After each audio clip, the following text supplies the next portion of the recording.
누가복음 9장을 보면은 거기 이런 에피소드가 나와요. 아버지와 아들이 등장합니다. 근데 그 아들이 외아들이에요. 외아들은 뭐 지금도 귀하겠지만 당시는 또 얼마나 귀했을까? 애지중지하고요. 가정의 희망이었습니다. 그런 상황에서 이 아들에게 무슨 일이 벌어졌냐? 귀신 들렸다라는 거예요. 미쳤다라는 겁니다. 경련이 일어나고 입에 거품을 물기 시작했어요. 지금도 교회 안에서 정신적으로 고통받는 분들을 종종 봅니다. 볼 때에 사실 주변 사람들이 많이 힘들어하는 걸 봐요. 그러면서 느끼는 것이 뭐냐면 하루 이틀 보다 보면 저분의 부모님은 얼마나 더 힘들까라는 생각을 하게 됩니다. 얼마나 아프실까? 근데 부모는 보통 처음에 인정 안 하죠. 자기 아들이 그럴 리가 없다고, 자기 딸이 그럴 리가 없다고 부인합니다. 거기다 대놓고 왜 거짓말합니까? 이렇게 할 수 없는 것이, 밉지 않은 것이, 이해가 되는 것이 그게 바로 부모의 마음이기 때문에 그래요. 부모의 아픔이기 때문에 그렇습니다. 왜요? 저 아들이 나의 사랑의 대상이었거든. 저 딸이 나의 희망이었거든요. 우리도 마찬가지입니다. 이처럼 한 사람 한 사람이 자기만의 희망을 가지고 살아요. 물론 그 중에 헛된 희망도 있죠. 예를 들면 이런 겁니다. 요번 기회만 성사되면, 이번 만남만 이루어진다면, 이번 대학에 합격만 한다면 문제 없겠어. 무슨 말이냐? 모든 사람이 인생에 뭔가를 걸고 산다라는 거예요. 그런데 그 걸었던 그 무언가가 깨지는 순간이 옵니다. 그 순간을 우리는 두 글자로 절망이라고 하는 것이고요. 누가복음 9장에서 믿었던 그 희망이 깨지는 그 순간, 절망으로 있는 그 순간에 예수님이 나타나셔서 치유하셨다라는 것입니다. 누가복음 9장 38절을 보면 무리 중에 한 사람이 소리질러 이르되 선생님이여 내 아이를 돌봐주시옵소서. 이 아들은 외아들이니이다. 소리질러 외쳤다라는 거예요. 예수님 구해주시옵소서. 예수님 건져주시옵소서. 예수님 도와주시옵소서. 이게 바로 해답이라는 겁니다. 우리도 마찬가지라는 거예요. 내 삶이 믿었던 희망이 깨지기 시작하고 절망으로 턴오버가 되는 그 순간에 우리가 해야 될 일이 하나가 있다면 바로 뭐냐? 예수님을 찾는 겁니다. 예수님 도와주시옵소서. 예수님 건져주시옵소서. 예수님 구해주시옵소서. 그런데 많은 사람들이 이대로 하고 있지 않다라는 거예요. 물론 예수 믿지 않는 사람들에게는 힘든 일일 수 있습니다. 예수님을 찾으세요. 절망이 올 때 힘든 일일 수 있죠. 그런데 신앙생활 한다는 사람들이 희망이 절망으로 바뀌자마자 예수님을 찾고 있지 않습니다. 얼마나 안타까운 일입니까? 그 시간에 뭐 하고 있느냐? 엉뚱한 거 하고 있습니다. 엉뚱한 거. 일단 핸드폰을 듭니다. 전화를 해야 됩니다. 사람한테 전화하기 시작합니다. 하소연을 합니다. 나 그런 일이 있었어. 너 정말 가슴이 아파. 어떻게 하면 되지? 똑같은 얘기를 또 합니다. 1시간씩 합니다. 그러다 보니까 뭐가 닳죠? 이제 배터리가 닳죠. 충전해야 되니까 잠깐 나중에 전화할게. 다른 사람을 찾습니다. 카톡을 열립니다. 컴퓨터에 카톡을 가지고 막 다른 사람에게 이제 사연을 막 풀기 시작하는 거예요. 이런 일이 있었어. 근데 이것도 시간이 오래 갔어요. 1시간 했어요. 그 다음에 이제 또 누구한테 전화할까? 또 전화합니다. 근데 한참 전화하고 나니까 상대방이 얘기하죠. 너 아까 나랑 통화했잖아. 거기서 또 상처받습니다. 그래서 거기서부터 또 힘들어하죠. 마치 누구랑 비슷하냐면 사울왕이 신들린 여자, 신접한 여자를 엔돌에 신접한 여자를 찾으러 다녔던 것처럼 계속적으로 찾으러 다니면서 점쟁이를 찾지 않는가, 아니면 술을 마시지 않는가 하면, 아니면 사람에게 의존하고 심지어 잠수를 탑니다. 그러면 혹시 해결될까 봐서. 잊어버리면 해결될까? 혼자 있으면 해결될까? 점을 보면 해결이 될까? 근데 여러분 그거 아십니까?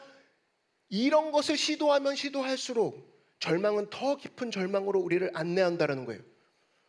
문제에 골몰하면 그 문제가 해결되느냐? 만약 그랬다면, 그게 사실이라면 성경에 그렇게 적혀 있었겠죠. 항상 걱정하라. 쉬지 말고 걱정하라. 범사에 이 시간 다 같이 걱정 삼창 부르짖고 다 같이 걱정하겠습니다. 걱정. 어디 있는 거예요, 이 말씀? 내가복음 1장 1절쯤에 있겠죠, 그죠? 그게 맞다라면 그렇게 시켰겠죠. 여러분 가정에 불화가 있습니까? 우리 집구석에 왜 이럴까? 생각해서 풀린다면 벌써 풀렸겠지. 아, 먹고 사는 게 막연해.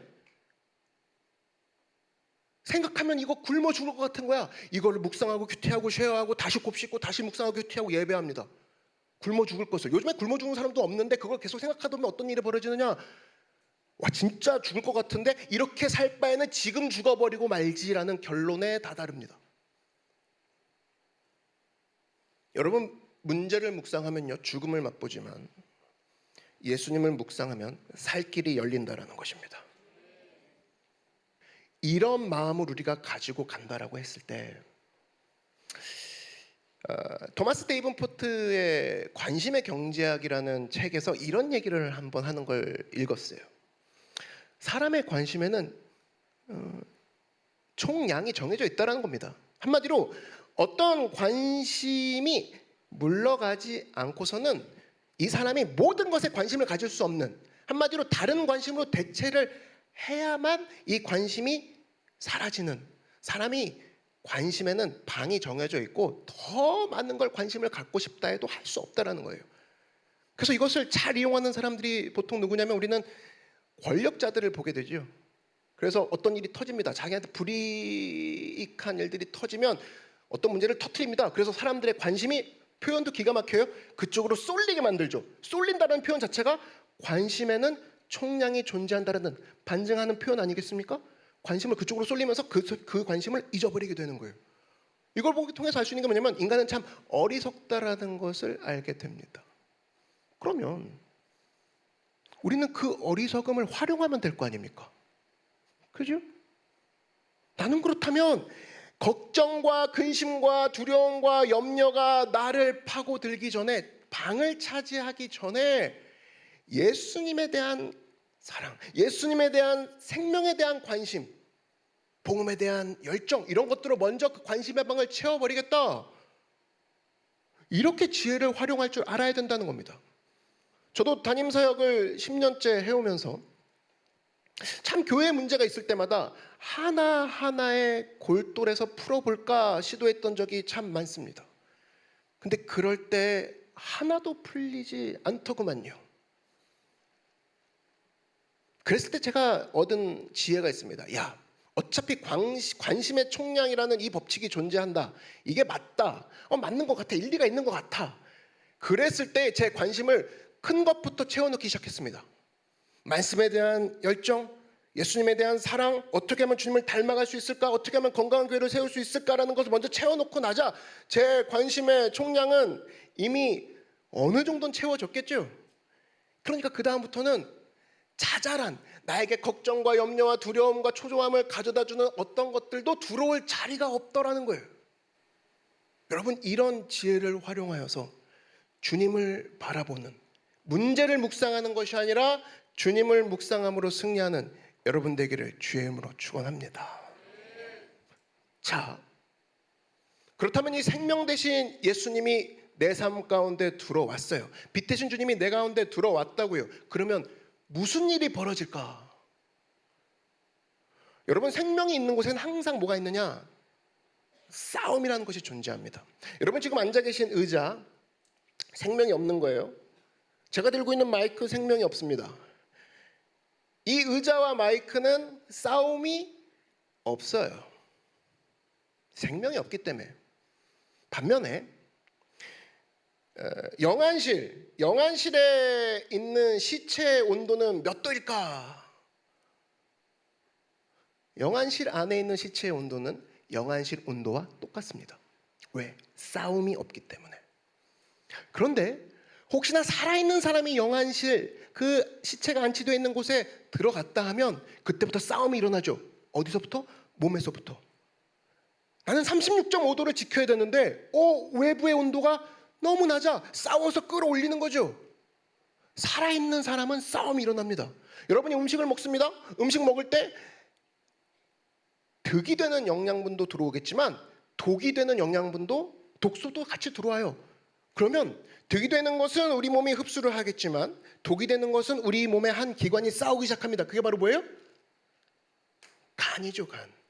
간에서는 싸우기 시작합니다. 시체는 싸우는 법이 없어요. 생명 있는 것은 싸우기 마련이라고. 근데 지금도 많은 크리스천 청년들이 싸우는 걸 포기합니다. 안 싸우겠대요. 그냥 직장에서 교회, 교회에서 직장, 주일날 딱 빼놓고 월요일부터 토요일까지 일하고 주일날 교회 가는 그냥 평범하게 신앙생활하면 안 되겠네요. 목사님 저 좀 가만 놔두시면 안 되겠네요. 할 거 하고 있지 않네요. 싸우는 거 포기합니다. 여러분, 예수님이 우리에게 생명을 왜 주셨습니까? 싸우라고. 생명이 들어가면 싸울 수밖에 없다라는 거예요. 그래서 내 딴에는 휴전이라고 이름을 붙입니다. 근데 여러분, 그거는 영적으로 뭔지 아세요? 죽음이라는 거예요. 싸우는 걸 포기하는 것은 곧 죽음이라는 겁니다.